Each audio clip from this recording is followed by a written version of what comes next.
All right, good morning. Here today to talk a little bit about transportation and climate change. So, for me at least, the summer of 2021 has really felt like the year that climate change has really been hitting home in North America. We've been talking about it for years and years in other parts of the world, but it's no longer abstract. We have wildfires all over the West. Here in Detroit, we have flooding. Our neighbors' basements are flooded, our highways are flooded. Rivers are drying up in other parts of the country. So it really feels like climate change is upon us. Climate change is here and now. And many of us are thinking about what can we do about it. It seems so devastating and so large. And that's what we're here to talk about today, because transportation is actually the single biggest source of carbon emissions. And I really believe that we can't solve for climate change without solving for how we get around. And we know we can be part of the solution if we can switch up how we move a little bit in our region. So Transportation Riders United has a new campaign called Green Rides, Blue Skies, and we're aiming to do exactly that by expanding more sustainable transportation options across the state. So for me, Hannah Mae Merten, I am a board member with Transportation Riders United. And here with me today is Megan Owens, and she's going to tell us all about the Green Rides, Blue Skies campaign. So Megan, would love to hear more from you. First and foremost, tell us about why TRU, Transportation Riders United, which is a transit advocacy group. Why is TRU taking on climate issues? This is sort of a first for TRU, as I understand it. Well, I think your intro hit on a lot of the points. Climate change is real. It's here. It's now, and it's devastating. Our neighbors are flooded.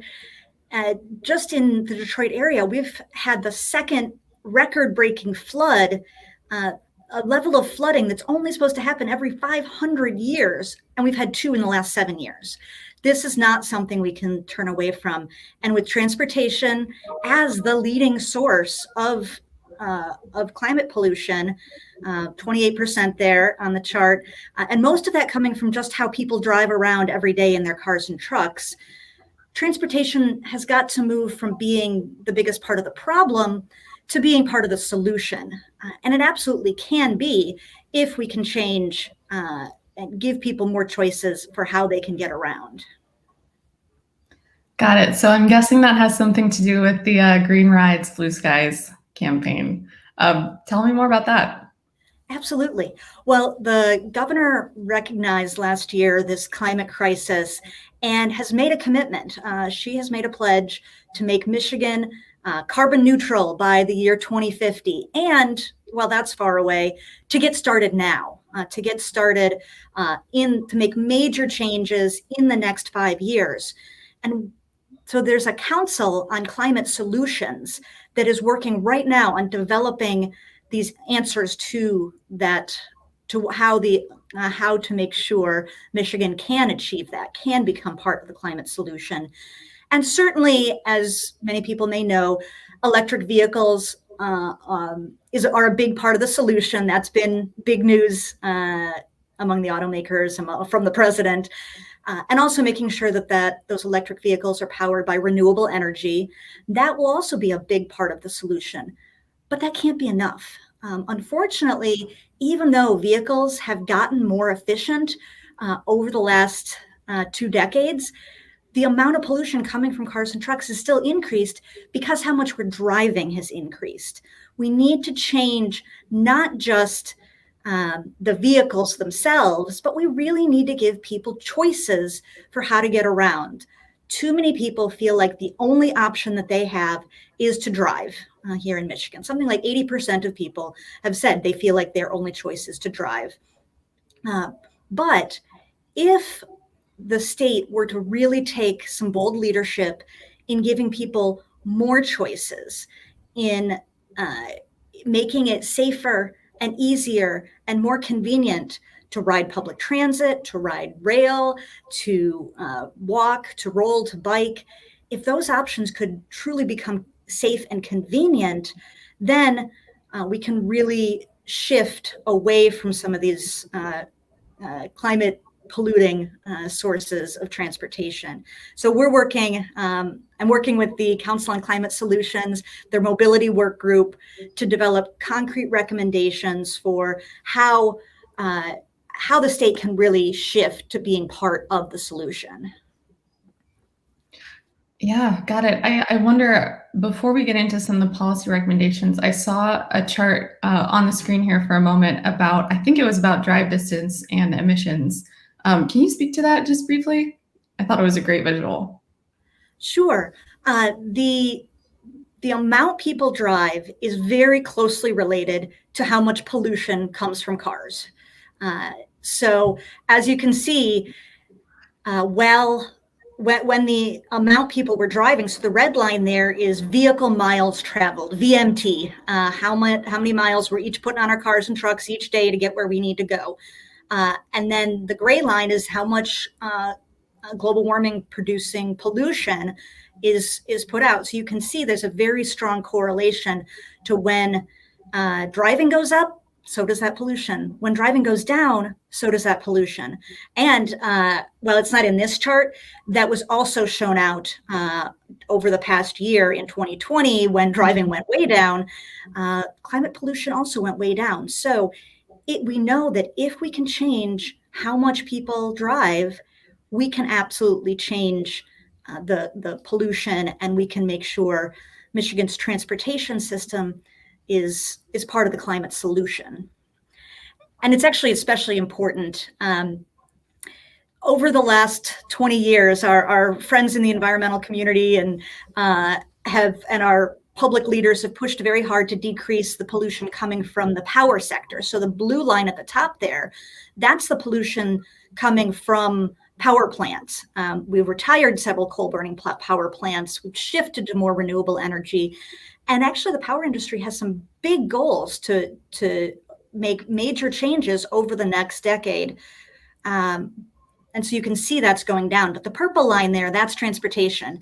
Well, the amount of pollution dipped a little bit during the Great Recession.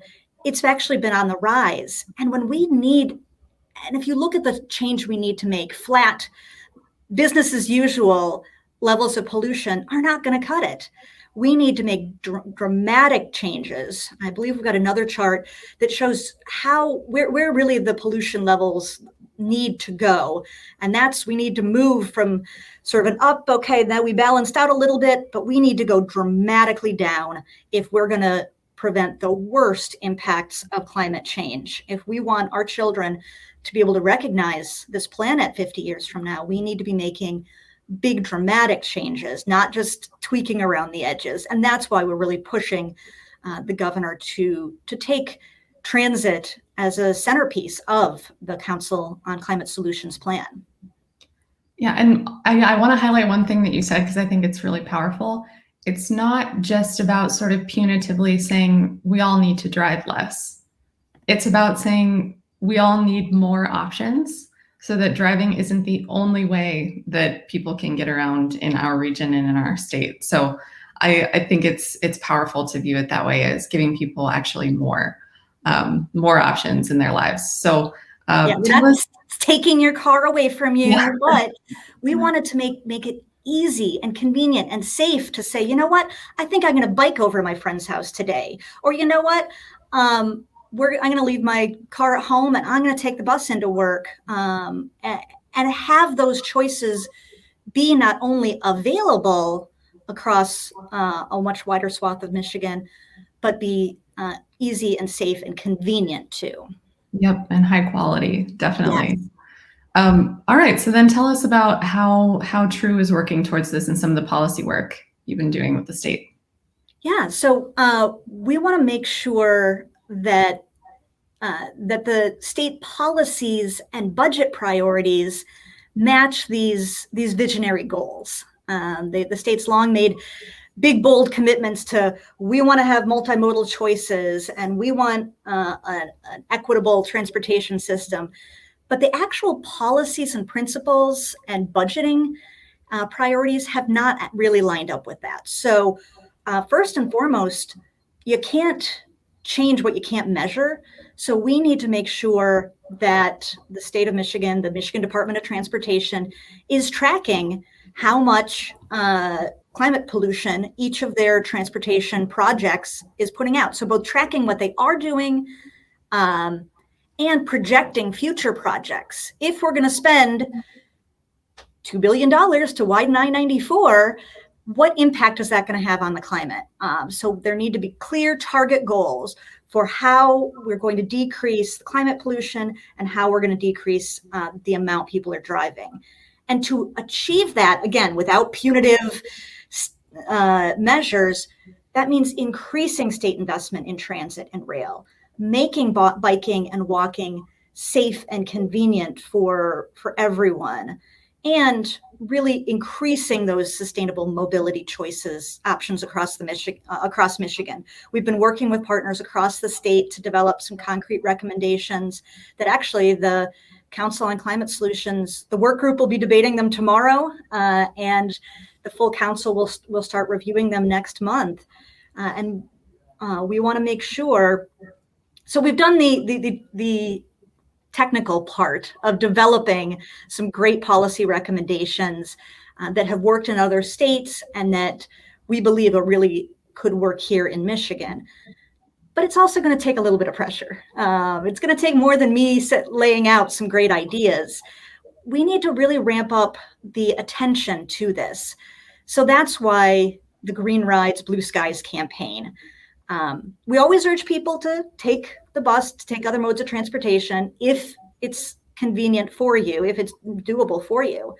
But in order to change the infrastructure in our state, we really need everybody to take action, to tell the governor, to tell the Council on Climate Solutions that they need to make transit a top priority of the Michigan Healthy Climate Plan. We've set up, if you go to if you go to DetroitTransit.org, we've set up a quick action alert. You can, in 90 seconds or less, you can take action. You can write your own letter to tell the governor, and you can either use our pre-written letter, or you can take the letter, or you can write your own letter to really tell them, prioritize giving people more transit options so that we can have not only climate solutions, but climate solutions that improve our quality of life and that improve equity and ensure everyone can be part of the climate solution. That's really where we want to go from here. Yeah, what I think is really powerful about this whole approach, I think a critique that we hear more and more about the rhetoric around climate change is that it puts a lot of onus on the individual to, drive less personally, or be recycling, or, make fewer trips by plane, air travel. And all of these things are true, but the real pressure that we need is on the major corporations and on our governments for the large scale change that we need. And I like this campaign because I think it does both, where it's pushing for structural support for more people to make choices besides driving. And I think we really need that pressure from both sides, where individuals make these choices and the government sets folks up to be able to make those choices in a way that still work for them and that are convenient and that are high quality. So anyway, all of that. 50, 60, 70 years, government investments have been designed towards cars. Absolutely. More roads, more highways, encouraging development further and further out. When 80 to 90% of state and federal transportation investments go to cars, it's not a surprise that 80% of people feel they don't have a choice other than cars. We can't turn that around overnight, but we have to start. The best time to make a change may have been a decade ago. The second best time is now. So while the state is developing a climate solutions plan for the next 30 years, we need to make sure giving people convenient, safe, affordable transportation choices so they can easily and reasonably make those personal choices. You're right that the government and federal the government and corporate investments have to support the public, the individual decisions. And that's how we'll really make a change. Absolutely. So just to recap, it sounds like the action that we're hoping folks will take will be to visit TRU's website and hit this action alert where they can send a note to their leaders. Is that right? Did I capture that? Yep, that's absolutely the first critical step, is to take that action alert. And I'd say stay tuned.